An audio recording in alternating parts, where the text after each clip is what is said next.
Hello guys, welcome back to my channel. Ngayong araw po ay magluluto tayo ng paksiw na tilapia.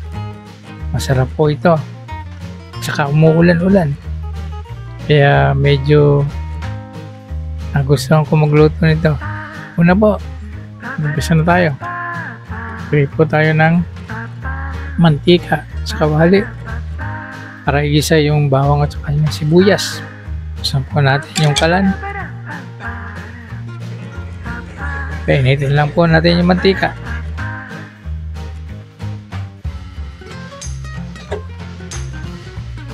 Kung mainit na po, ihulog na natin yung bawang at saka sibuyas. Sinabay ko na para isang asada na lang. Tapos ihulog po natin yung ginadgad na luya. Naggadgad lang po ako ng isang maliit na luya para lang maalis yung lansa. Kasi po malansa yung isda eh. Haluin po natin mabuti. Bango.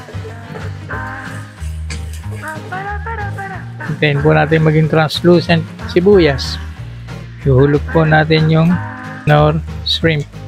Gawin po natin dalawa para malinamnam siya. Haluin po natin para sumama doon sa bawang, sibuyas at luya. Pag medyo luto na, i-arrange po natin yung ampalaya. Sunod po natin yung talong.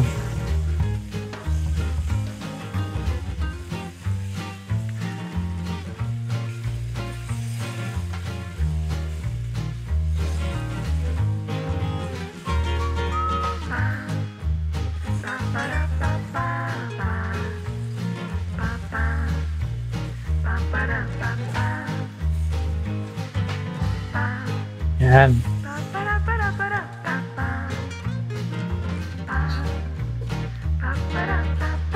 Tapos i-arrange din po natin yung tilapia.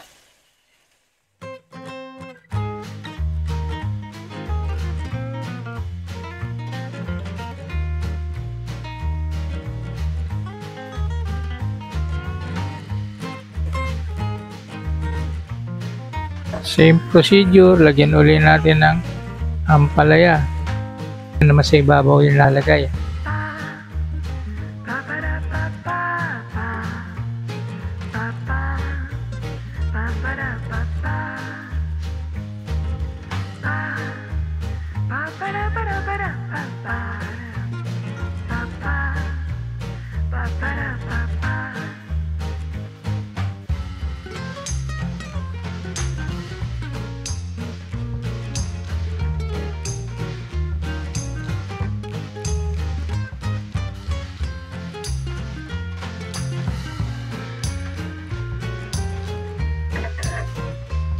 Tapos lagay na po natin yung talong. Lahat ng talong.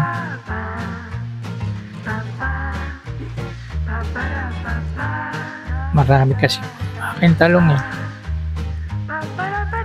So may maraming gulay.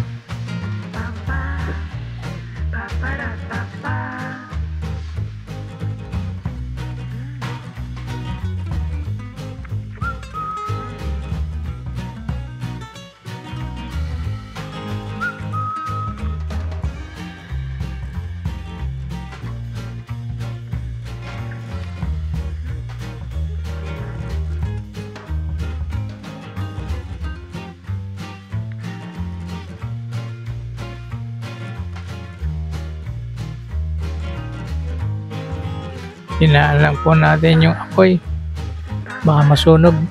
Lagay na po natin yung sili. Yan. Lagay po tayo ng 1 cup na suka.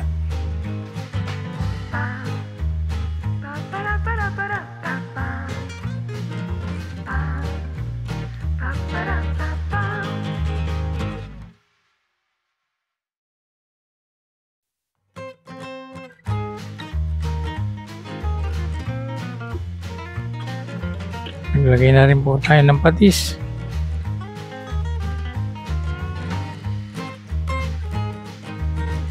Lagyan din natin ng paminta.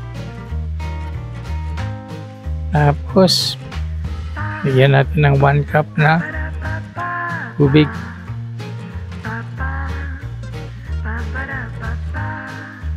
One teaspoon ng asukal.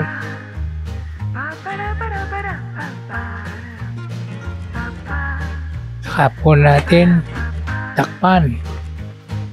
Pakuluin po natin ng 20 minuto. Madali lang po yan. Simple pero masarap. Lagyan po natin ng butter para medyo luminamnam. Yan. Tunaw na po yan.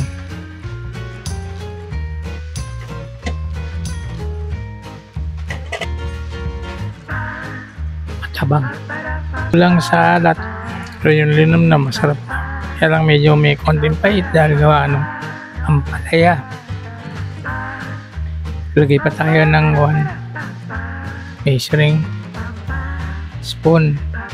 Takpan po ulit natin para maluto ng konti pa yung talong.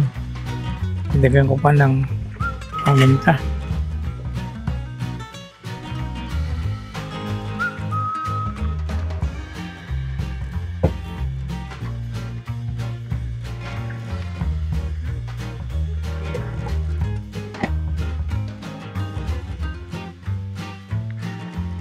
$20 minutos na. Tingnan po natin. Okay na to. Ito na po ito. Pwede na rin natin ahulin. Tamis-tamis ng konti. Tama lang. Sakto siya. Ito na po. Luto na yung aking paksiw na tilapia. Tiyak ako na magugustuhan ninyo ito dahil masarap yung lasa niya. Mag-subscribe, mag-like, mag-share at mag-comment sa aking channel. I-hit nyo na rin po yung notification bell para updated po kayo sa lahat po ng video na i-upload ko. Maraming salamat po sa inyo. Enjoy watching. See you soon. Bye.